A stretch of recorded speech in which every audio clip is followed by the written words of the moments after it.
We often feel in life that we are too small to make a difference. We feel that our efforts won't matter.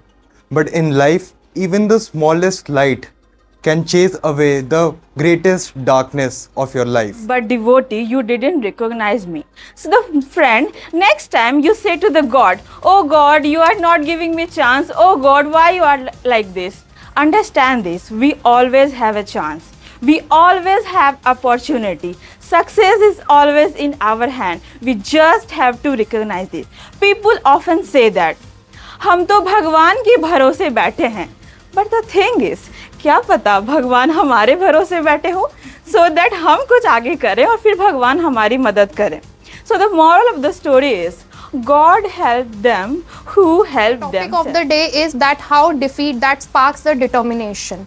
It is one of my incident from my past life that when I was in my 9th standard, how my exam changed my life as a better version of my life. Manoj failed many times in his exams. He was about to give up.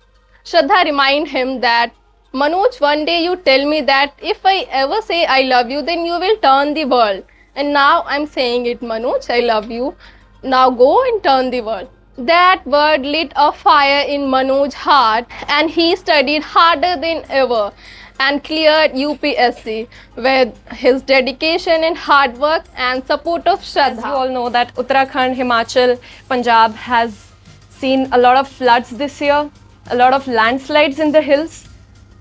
In the name of development, I believe that we are losing a lot more than gaining. So today, I, my cousin, my family have these resources. We are blessed to have these resources, but what we've lost was also something that... Ved Vyas Mahabharat. So hello everyone, my name is Anmol, and the story starts with the Mahabharat war. Mahabharat war is about to start, and Kauravas and Pandavas are the two parties, and they want to gather all the support of each and everyone. So Krishna is not a king, but he actually holds an army of 10,000 persons, which is a great asset.